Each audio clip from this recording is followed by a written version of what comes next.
Greetings. So, on this beautiful fine day on our walk together, I'm just going to share with you from the consciousness that the season has called me for stepping into. The seasons of life, we develop new understanding. And at each level of understanding, we have to let go of certain things. Okay, certain parts of our human personality, until ultimately the entire personality merges into being at one, a tone. And that's what the being in togetherness is about, and that's what the new message and the new ministry is. So, hi there. Let's get into that message. At one, being in togetherness. Now, the entire sense perception that you can comprehend where you're at in this reality has to do with which side you have given your affection to. God wants to qualify you by where your affection goes. So if your affection is going towards want, let's just say want is over here. Want. Want is a lack vibration. It's a sense of striving, hustling, ego. The whole world wants to sell you this pipe dream because it serves the people that are selling it to you. It serves them well because then they can sell you everything that they've got for you so that you can keep wanting and never actually have it. Because if you did have it, you wouldn't want it from them. Gosh, did you understand what I just said? I mean, does that even resonate with you? Because if you did have it, you wouldn't want it from them. So therefore, it really is in their best benefit to make sure you don't have it. It reminds me of the same thing that happens when you go to the clinic and they treat you. It's really ultimately to, make sure you come back eventually, right? Or the business is actually out of business, right? I mean, isn't it always about who's up here and who's down here instead of being on a level playing field? Well, this whole division happens from a position of want. So division is a state of want. So when you look at the precipice of falling into the dream, the fear, confusion, lack of trust, double-mindedness, and division. So the first thing that happens is there has to be a fear that comes into the equation. And fear is the agitated mind that observes objects in time and space. And it begins to qualify its own identity. That's what the ego is. The ego says, look, here's me in relation to objects in time and space, and then it qualifies its value based on where it is in relation to objects outside of itself. And that sets up the dialectic, and it sets up the agitated mind that comes out of rest and enters into, through fear, false evidence appearing real. See, everything material is false evidence. It's a counterfeit of something that is true from a different realm. So we enter into confusion.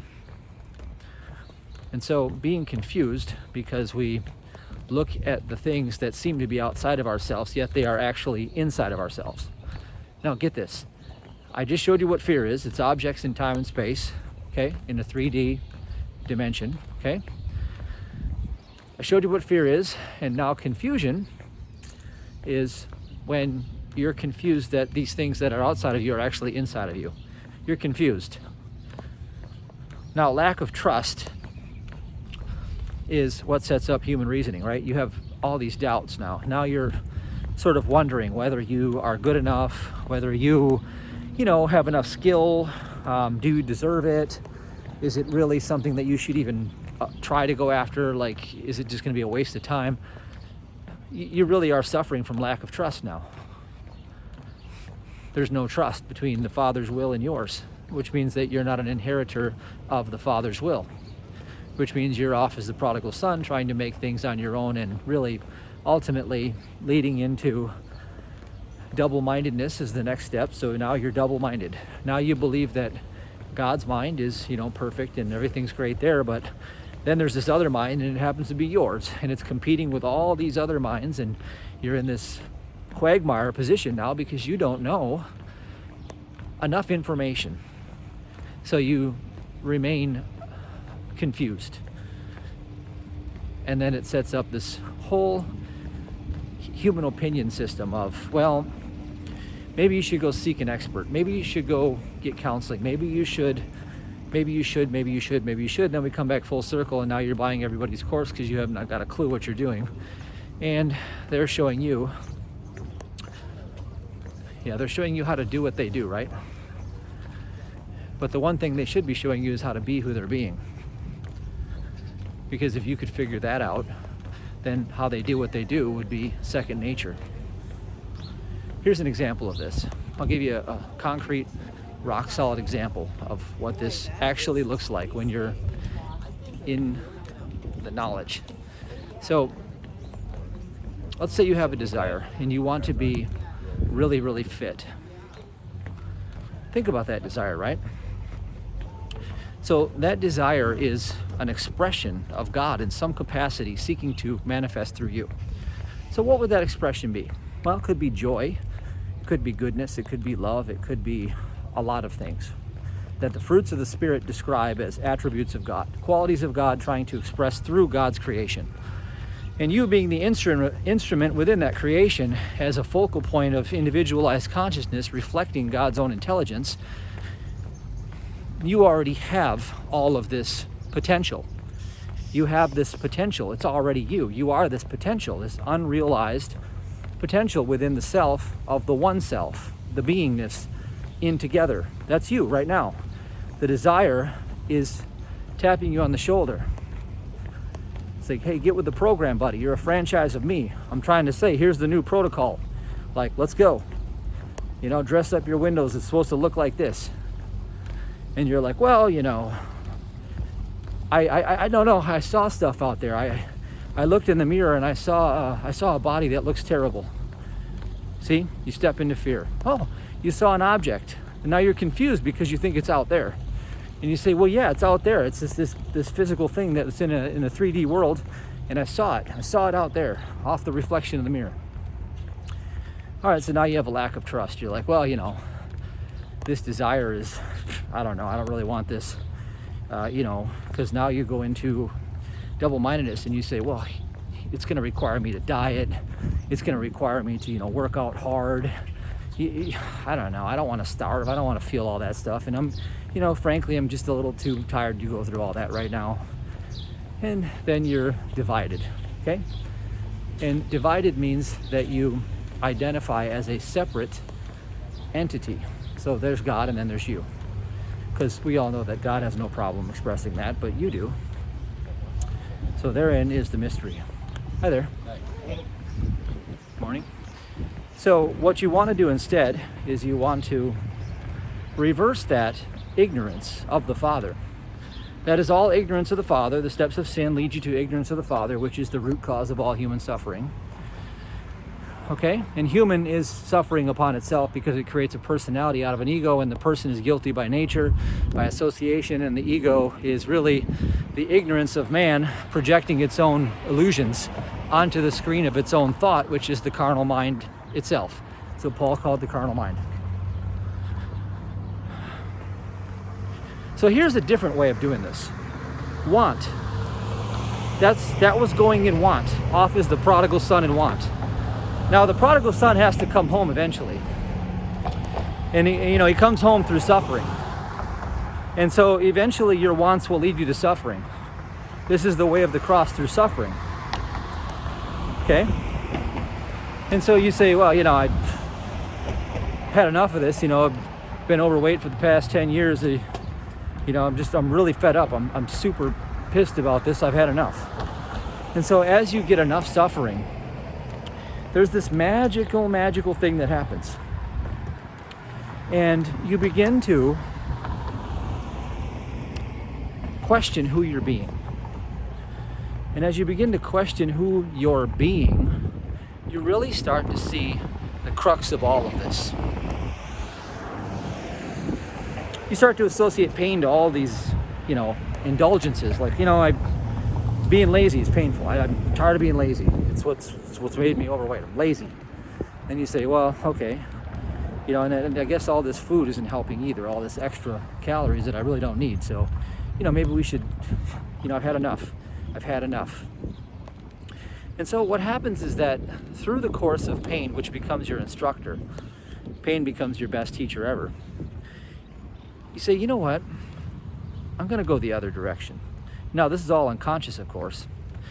But you move into having at that point. You move into having. And in this having place, you've stepped into a new consciousness. You've stepped into a new ego-derived personality. Now, ultimately, it is also limited because it's another version of the same limitation, but in a more preferable form for you now.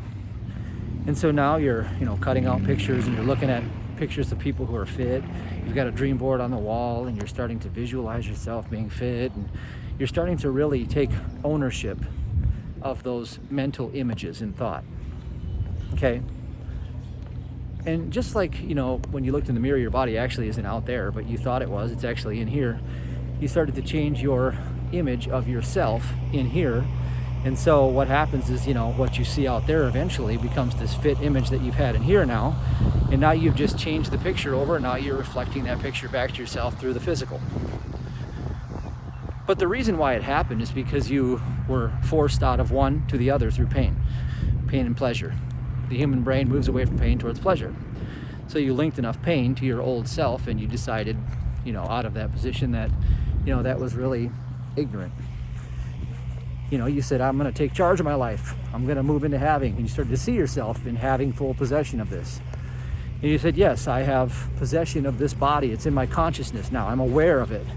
I'm aware of what great abs look like. I'm aware of the feeling that I get, at every half pound that's coming off here. I'm feeling more gratitude. I'm feeling better. And I understand that feeling better is the real key that drives this whole thing. I keep feeling better at every pound, every half pound. And you start to celebrate the business, okay, the activity. You start to celebrate the activity of being that person. That's what happened. You start celebrating the activity of being that person. Because a fit person associates the feeling of hunger a completely different way as the fat person, if you will. And I'm not fat shaming anybody. I'm just giving you an overgeneralized way of looking at this. So, whereas the fat person says, well, I don't like myself. I'm, hiding from the world. I'm putting on my armor to protect myself from my situation and trying to become more visible because I was abandoned when I was 12. And all of these, ego-derived fantasies are playing out, but yet they don't really see that on the conscious level. They're doing it on the unconscious level. But what they see on the conscious level is this. They say, oh, if I just have a little more food, I'm going to feel better about myself. And so they keep doing that. And you see that ultimately leads them at some point into enough pain to make a big switch over. And so what we want to do is we want to speed that whole process up. We want to speed that up so you don't have to wait 5 years, right? And so what happens is, on the other side of the coin, okay, now off in a distant land, see over here you have land of want, land of lack, and over here you have the land of have, the land of, I am.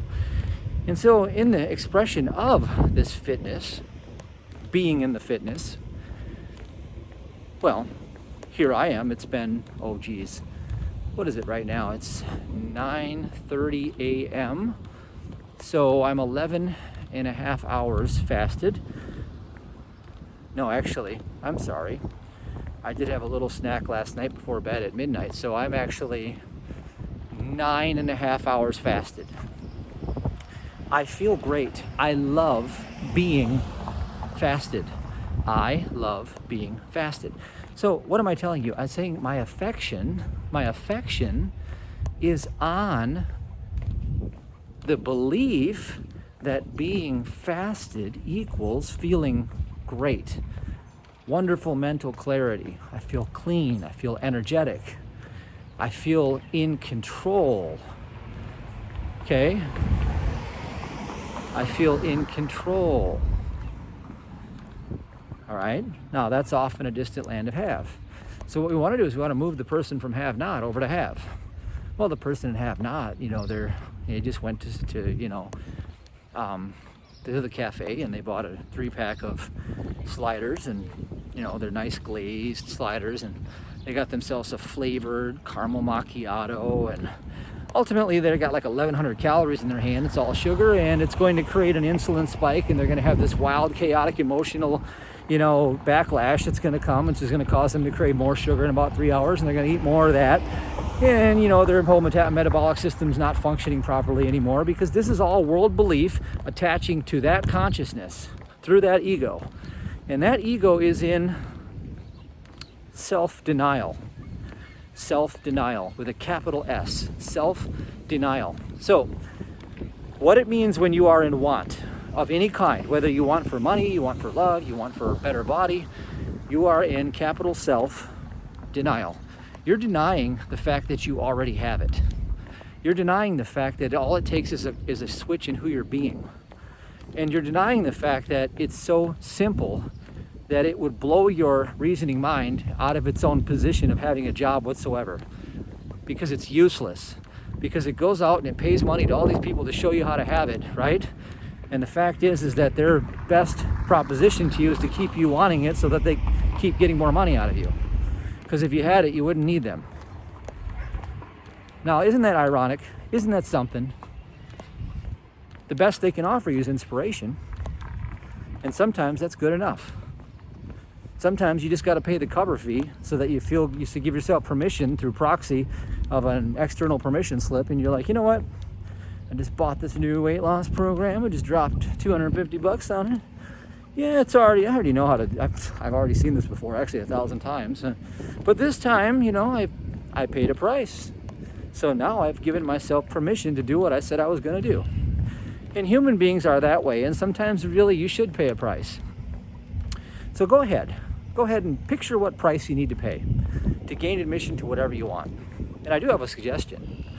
Whenever you send the price, do it with love and recognize that you're giving it out of a spirit of infinite supply, because divine love always does increase itself, and unself divine love meets divine power instantly in that place. So that's the real magic of what happens, is that you come to the crossroads where you say, you know what, this time I put my price on the line. I'm motivated now I'm committed. Good. So then, they go like a week and they start eating better and they're doing all these things. Most people are doing it all out of like a sheer white knuckle flight. They really haven't changed who they're being yet. But there is this magical thing that happens. It's that moment where you start to feel self-empowerment, capital self-empowerment, which means that you've put your faith into an idea. And because you put all your faith into an idea, you've suspended your disbelief, your lack, doubting, Thomas, reasoning mind long enough to be in possession of the have principle over here. And so you start to notice changes. You start to say, my shirt's a little looser around the midsection. Isn't that something? The scale says I lost 3 pounds this week. Yeah, I know. It's mostly water weight, but still I lost 3 pounds. This is incredible. And you say, gosh, my sleep improved, I slept pretty deep last night. I didn't wake up. I felt pretty good. Okay, so now these associations begin changing. And all of a sudden, you have to look at, okay, well, the old me, pain. I've had enough pain. I'm tired of waking up feeling sick from being overweight and full of blood sugar problems and all this crap that the world mind threw on me because I've been engaging in world mind behavior of gluttony. And you're actually breaking a biblical principle by gluttony too. You're not supposed to eat more than 2 meals a day. Go back to the ancient Gnostic texts and you'll see that. It says in one of those books that I give 1/10 of all I have to God and I eat only 2 meals a day. Real simple, straightforward, knock you out on the floor advice, okay? Yeah, we should knock you out on the floor. Your personality's got to go. We're going to get to that, though. That's what you call being atoned, when the personality finally just is gone. Okay? So that's what you call self-realization, by the way, self-actualization. That's what everybody's after. They're after the removal of their own personality that's getting in the way every time.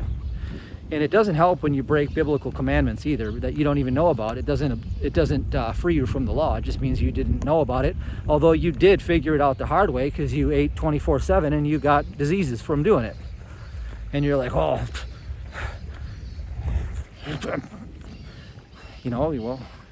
I'm sorry, but I didn't write the law. Don't eat more than 2 meals a day. Figure it out. Get excited about fasting 16 hours a day, 12 hours, whatever. Just get excited about it. Switch who you're being. Change who you're being. Get excited about the results that come from being in the new behavior. There it is. There it is. There's the big magic that takes place. How do you change who you're being? Behavior. Behavior. See, if you behave a different way long enough, the unconscious mind has to reason why you're behaving this way. And it starts to overlay new code. It says, what the hell is she doing? We're supposed to be binging out right now. It's sad.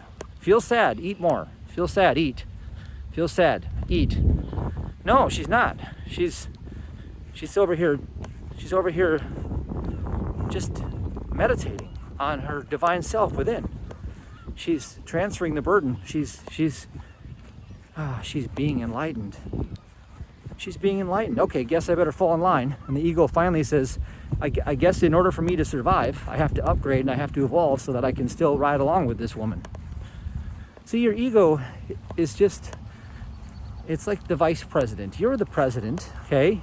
The will that you get. You have a fulcrum.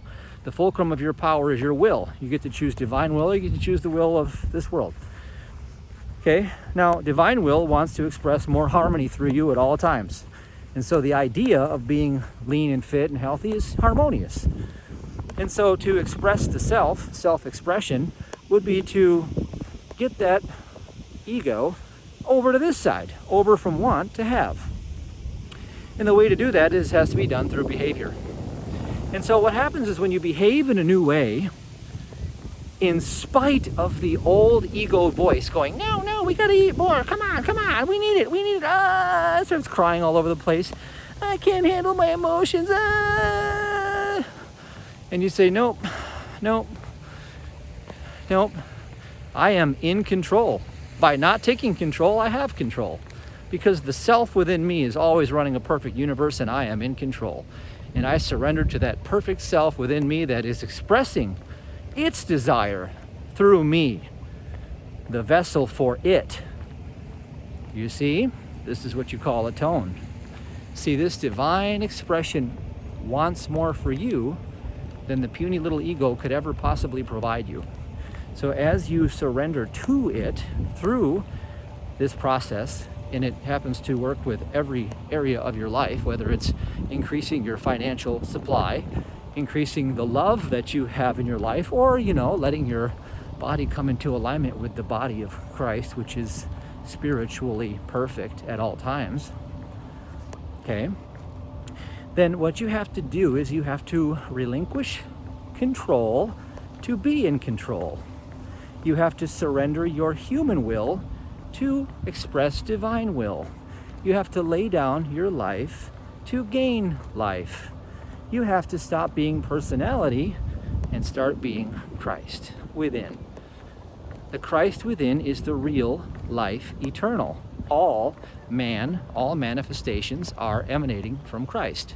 Everything impermanent and transitory is emanating from the ego carnal mind, which is what they call Satan in the Bible. So get thee behind me, Satan, is what you say every time that false impression comes and says, oh, if I just don't act in the way that I used to, I won't survive. It's too painful. I can't handle, I can't bear it. What you say is you say, myself, my holy divine self, is seeking expression of itself through me, the willing host, obedient to the Christ within, the Father's, not my will, but the Father's will be done, means that, hey, I think instead of, going this morning and doing the triple glazed, super donuts with a caramel latte and pumping, 700 grams of sugar down my throat hole, I think today I will observe that the divine self within me is already perfect, is already running a perfect universe, already has met all of my needs, because guess what? The divine self within is completeness. Everything that appears to be out there from looking at objects in time and space seems to be a deficiency. And so if I'm reasoning from a deficiency and trying to get to completeness, well then that makes you spiritually retarded. So instead you turn within and you let within be all of your life. That's all there is. You peg yourself to the I am presence within, and you say, you know what? I rely on nothing external, no conditions, situations, person, or events, or qualities of good and evil are my supply of any good whatsoever. Nothing external to me is power. All power is within the me, the I am within. And that power is expressing a perfect universe right here, right now, eternally. And that perfect universe is the fulfillment. By the way, fulfillment is the same word as abundance. Abundance means fulfillment. So the Spirit within me is the fullness of the Christ, which is all abundance that I could ever want. I already have. I am. Therefore I allow. Therefore I ask in Jesus' name, which is to be in the Spirit. When you ask, it means to be in the Spirit and to take possession, like engendering it, like Neville Goddard will talk about. That's how you ask in Jesus' name. Because where is Jesus? Jesus is the ascended Christ, the right hand of the Father, which means the power of the Father. So if you're an equal to Jesus, it means it is the power of the Father that does all of the heavy lifting for you. So therefore you trust, okay? And then you're at the 0 point, okay? Ultimate truth is love. And you start to see that that divine love is the only truth in this situation. It never changes. It's always seeking to express more through me, as me, to me, and around me. In fact, it is the only me that ever existed. And then you start to realize, well, this is love. I'm living the good life. This is love. I am living the good life. Love is living through me as its own life, expressing itself the more I surrender to it. And then you're atoned. You're being in togetherness. See, the series of all the books that I've written and plan to write, they're all leading you to this process, and I just keep chipping away at this because it does take practice. It takes discipline. But every step of the way you get more discipline, you get better and better and better at it. All right? Now, as a segue, I wouldn't be doing a service to people in need that want help and they want to ask for help. So there is someone that's reaching out in the ministry and wanting to borrow money because they got in trouble for borrowing money and they can't pay back this money, so they want to borrow more money.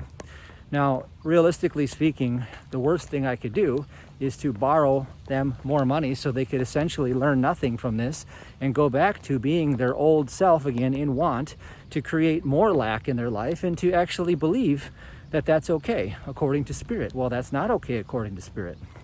Spirit is the source of all your needs. So unless you denounce the world of form and matter and stop seeking for it to provide for you, okay, that's spiritual adultery. Until you stop sleeping with that world and you turn all of your life over to the Spirit within, waiting for the Spirit within to guide you and prompt you and to reform you into its own likeness, which is abundance, which is fulfillment in all areas. And until you get all of those carnal desires out of the way that make up the lusts of all of that flesh, that personality of the ego, then the ego is running you. And the ego is the one asking for another loan to feed its own addictions to its own destruction. And so the worst thing that anybody could do is to loan someone money who has a problem borrowing money. and not paying it back. That is an addiction. So what do we do with addictions? Well, we recognize that the only self that can be addicted is the self of this world, which we are not. And so we turn away from that self. Stop thinking from that self. Stop trying to calculate how to meet needs from that self. That self says, well, here, I have a need. Here's how I'll meet it. I'll get on my knees and I'll pray and I'll beg and I'll get money and I'll pull myself out of this jam, and I've learned nothing in the process. I'll go back to doing it all over again. That doesn't work. What does work is to say, you know, at this very moment, I stand corrected. The Christ within me is the fulfillment of my every true good desire. I follow the Christ within me. I seek not for my own selfish gain. I seek not for my own comforts. I seek not for my own self-fulfillment, and I take no thought for life is. Before this personality came along, life is. While this personality claims a problem exists, life is. And it's running a perfect universe right here. And after this personality dies, hopefully sooner than later, life is. And life is.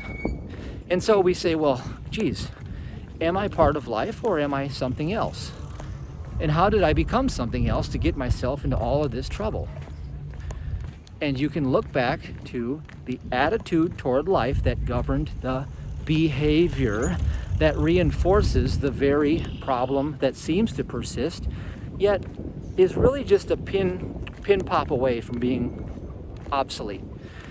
And so that pin pop is to stop listening to the voice of that mind and to behave accordingly. And to behave accordingly is to be atoned and to be in the togetherness and to surrender your ego desires to take care of its own needs, and to turn within your divine self and to say no persons external, no conditions external, no things external are my supply. The Christ within me, I am, this I am, is my all-sufficiency, and as I surrender to this principle completely, rejecting all else, that principle within me begins to perfect my experience because it is all there is, and now I am yielding, which is to forgive. To yield before means for and give. It means to yield before the truth. So through the process of forgiving, consistently, 70 times 7, all of the dream of that problem will begin to disappear, just like a nasty, smelly truck in front of you that kicks out all this black smoke, and you're like, oh man, look at all that crap everywhere. That's what your ego's been doing to you the whole time. And so then, all of a sudden, you're like, well, I need a little more. I need to borrow my way out of debt. And so the black truck just double kicks it and blows twice as much black smoke in your face. And you're like, you know what? I'm not going to follow this black truck anymore. I'm not going to follow this truck that keeps blowing all this crap in my face. I'm going to follow the pure, fresh air of the living Christ within me. I'm going to turn my life over to the Christ within me. I'm going to stop trying to make things happen, trying to be important in the world, trying to get ahead from my own understanding. I'm going to quit all that because that's the painful way of the cross, and I think I've had enough pain. And I think that pain's going to force me into being something new, right here and right now. And as soon as I make a being decision, as soon as I decide to be a new creation, then all of the law of correspondence begins to kick in and starts supplying itself with its own reflection. Because as my consciousness changes, my world changes. And so I'm going to put all of my energy and attention on shifting my consciousness, which means what I'm aware of. And here's what I'm now aware of. I'm aware that the principle of life within me is the source of all divine wealth and abundance and all good things. And as I forgive, as I yield before this principle, taking no thought for a personal life, I recognize the impersonal nature of this allness of spirit that is within all creation. And I say that thou art my supply. And I say, I fear not, for thou art with me. And I say, thou art all in all, and thou art love.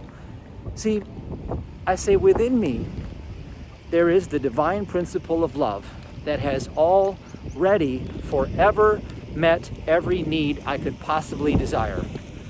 And as I appeal to it rightly, in surrender, in forgiveness, and I yield my life to its life, then it scans my needs and meets my requirements in each moment by divine love, because its nature is never to forsake, but always to care for. And see, if you want to be cared for, then you have to give up the false life to gain true life. And you will never, ever find yourself wanting again. For this is the mystical path, the return home of the prodigal son. This is being atoned, being in the togetherness. And this is the journey that we are going on. This is the new leveling up ministry. This is the path. So that was my transmission for the day. I feel I'm complete now. I suggest maybe stopping the video and breaking it down piece by piece and just ensuring that you understand what's going on here. So I will begin releasing this information over time, bit by bit, piece by piece, and I've got something tremendously exciting for you, but don't leave yet. Now, you do realize that the V.I.P app that I created is designed to get you into this atoned state of consciousness by using it every day, right? You do realize that that is the most powerful app in the world for doing that. I hope you realize that, because it is. And it's not because I say it is, because it's the only one that does that specific thing for you by proxy, by just playing the game of it, and by taking each card and looking at it and turning away from it and reflecting on, what does that card mean? And then the next one, what does that one mean? And the next one, until you get all the way to the top, and then you're like, oh, I just had a shift, a revelation. See, the point is to work the app and don't stop working for that day until you get a revelation. It's like you're digging for gold. You're digging for spiritual gold. Don't stop digging for spiritual gold. This is where the action is. The spirit within you is the fulfillment and completeness of life, which means the spirit within you is the only legitimate and true source of abundance, period. Everything else is a mirage. It is a fiction. You will get there just like you see water in the desert, and it will be gone when you get there. That's the nature of when you follow this world. It's designed that way because it's the wrong way. And so it's designed to increase your level of pain until you finally stop. So speed it up. Give yourself a little more of that pain. Would you like a little more of that pain? I'll help you. Why don't you close your eyes for a moment, and just let me ask you a question. If you keep being who you're being and behaving according to your ego and self-sabotaging divine will, because you find comfort in the discomfort in this obstructive codependent cycle, because how you do anything is how you do everything, and codependency runs rampant through your life because it's part of fictional carnal life. Carnal life is codependency made manifest. That's why there are hundreds of millions of dysfunctional relationships, because they're all codependent, because they live through the carnal flesh. They haven't yet atoned. So here's the big idea. If you don't change who you're being and your behavior, what is it costing you in 5 years from now? Go ahead and see yourself in 5 years. What's it going to cost you if you don't change anything? You're going to be older, that's for sure. Imagine being older and being dumber. Imagine being older and being dumber. How could that be possible, you say? Well, I'd say, don't you exponentially increase stupidity by not getting the lesson 1,001 times? How many times do you have to get the lesson before you realize that this is the lesson? So doesn't that make you dumber in 5 years if you pass up another 1,001 opportunities? I'd say so, because you just exponentially increase the level of dumbness. Okay, so imagine what it's going to cost you in terms of your self-esteem. Self-esteem. Well, do you like going to first grade 5 years in a row? Because in the school of life, that's the equivalent of what you're allowing to happen. You're basically flunking out year after year, and you're coming back to the same teachings, but you won't change your behavior, so it means absolutely nothing. Let that sink in. Do you want to be that person in 5 years? I told you now what's going to happen. Do you want to be that person? Of course you don't. That's not you anyway. I'm trying to shake off the part of that's not you. Oh, imagine your love life. How you do anything is how you do everything. How you handle money is how you handle your woman or your man. How do you handle money? How do you handle it? That's how you handle your lover too. Do you just spend it all? Do you spend it all as fast as you get it? Well, what does that mean? Okay, it means that you don't know how to handle affection. You don't know how to handle affection. Do you hoard it all away and hide it and never use it because you're too afraid that it'll disappear? Well, maybe you should take your partner out once in a while and show them off a little bit.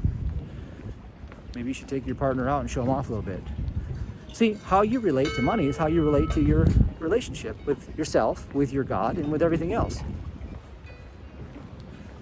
They wonder why tithing is in the Bible, because it's how you relate. It's interesting, isn't it? It's very, very interesting. When you get this, it's going to blow your mind.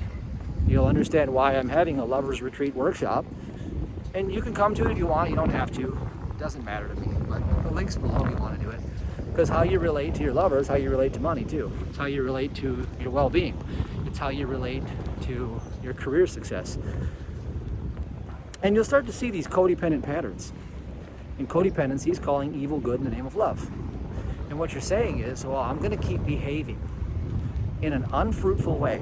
Okay, what I mean by that is there is a behavior that is obstructing the fruits of the Spirit. And that is calling evil good by saying that I'm going to keep doing it. Okay, so if you keep doing it, what are you saying? You're saying that I'm not going to change. Hello. And so if you're not going to change, then what's going to change? Nothing. It's only going to escalate through more pain. Period. Full stop. So in 5 years from now, you're going to have 5 times the pain. So think of how bad it hurts right now, financially, physically, emotionally, and increase it by 5 times, because that's what you're going to feel like in 5 years. Are you happy? Well, if you are, then keep doing it, because that's where you're headed. And if you're already miserable, then plan on being 5 times more miserable and be okay with it, because you're not willing to change. You change behavior, and because of the attitude change behind the behavior, the reflection of life begins to relate to you differently.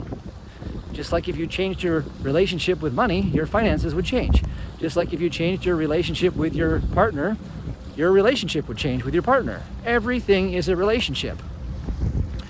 The worst one for most people is their relationship with themselves. And I'm not talking about their little tiny puny carnal self that is a complete moron, because it doesn't get the less on. It's just a moron without getting any less on.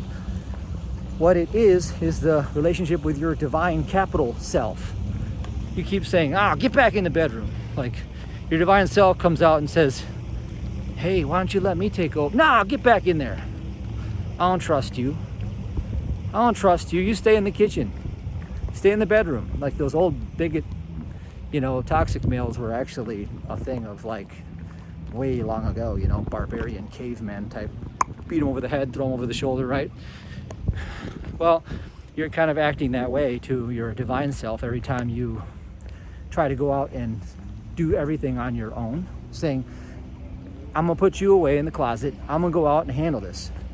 I'm going to go out tonight and I'm going to party without you. And you go out and you party without your partner. And then you wonder why there's a spiritual divorce coming. You see, how you relate to anything is how you relate to everything.